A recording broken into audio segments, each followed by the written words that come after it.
Welcome to Storytelling with Saad.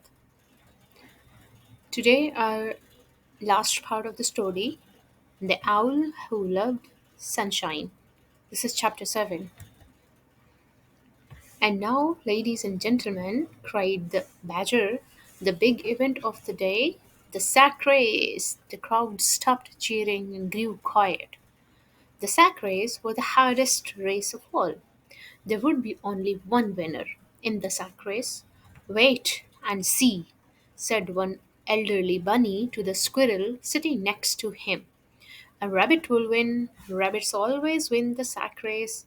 I did It did seem likely to Leander that a rabbit would win. Rabbits were excellent at hopping, and though little Millicent had been practicing bouncing about in her big sack, Nana didn't think that she could leap faster than the rabbits. Now she was taking her place with the other little creatures as at the starting line. All had sacks that they held with their forepaws. 7. Rabbits had entered the race, and there were 2 raccoons. 3 young squirrels were having trouble keeping their bushy tails tucked inside their sacks. 2 chipmunks were squeaking and chattering and taking little practice hops. Then, ready, get set, go! Cried the badger. The grown up squirrels in the grandstand chattered with glee when a young squirrel named Steve took the lead. But then a bunny named Hortense hopped forward to overtake Steve. I knew it, cried the old rabbit. A rabbit will win. A rabbit always win, shouted another rabbit, but Millicent was hopping in her sack as fast as a meadow mouse can hop. Her hair ribbon had come untied, but she didn't care.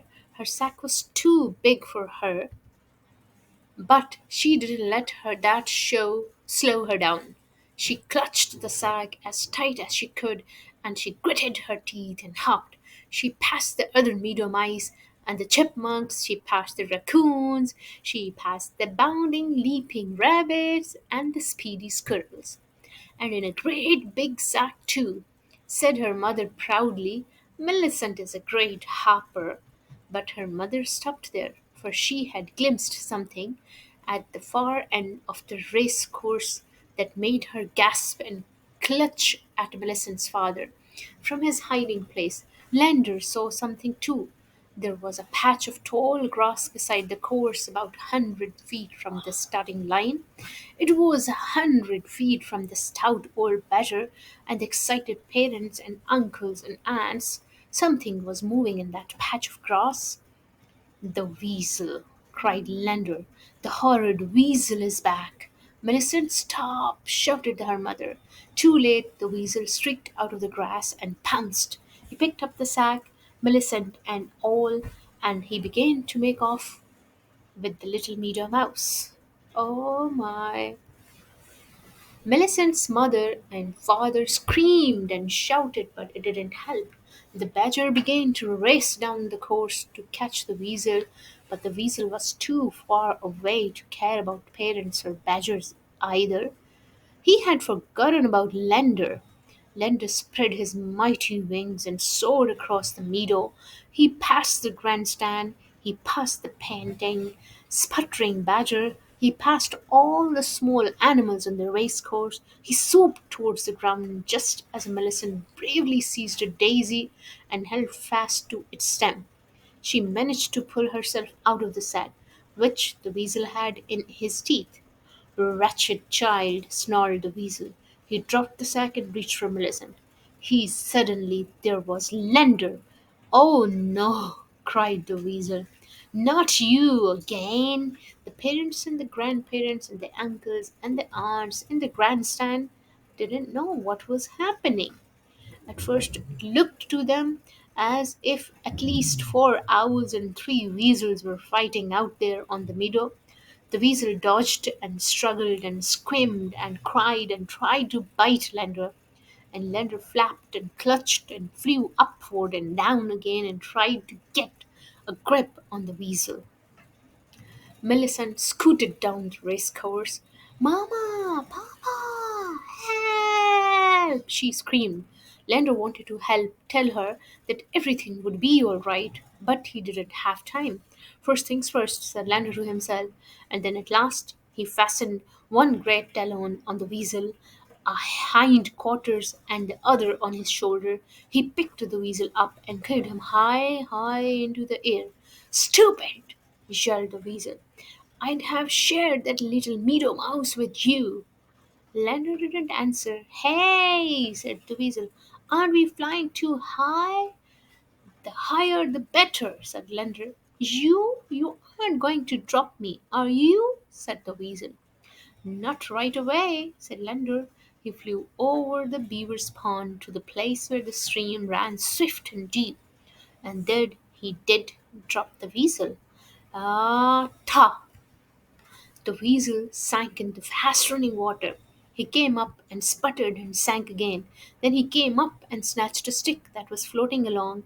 He was carried down the stream and out of sight, shouting and whining and saying some very nasty things about Lender. Lender laughed a low, hooting laugh, for he knew that weasel don't like water, and he thought that it was quite possible that the weasel might float on forever, or at least until he came to the place where the stream emptied itself into the sea. Lender flew back to the oak tree and settled himself to wait until the meadow creatures had gotten over their fright. He wanted to watch the rest of the field day. But there was no more field day. The youngsters in the band threw down their instruments and trooped towards Lander's tree. The parents and grandparents and uncles and aunts almost trampled one another in their hurry to get out of the grandstand and thank Lander. Millicent's parents wept with joy and hugged Millicent tight. His mouth for a minute as he couldn't decide what to say, what to do, but then he did the proper thing. He walked to Lender's oak tree, and the other animals stepped aside to make way for him. I've been mistaken about you, said the badger. Lender thought, this over. Then he nodded an owlish nod. Perhaps you have, he told the badger. You aren't an unnatural owl at all, said the badger. Lender didn't remind the badger that he was not an ordinary owl. Any other owl would have gobbled up Millicent and Weasel too.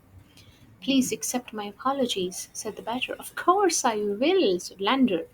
The badger then turned to other animals and made a very grand speech. He told the daytime creatures that Lander was a noble and courageous owl, and from his school house the badger fetched a handsome medal which he presented to Lander. It's a medal for heroes, said the badger. It's been in my family for years.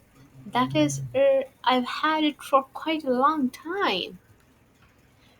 He wrote it when he went to the pond to chat with the lively croaking frogs.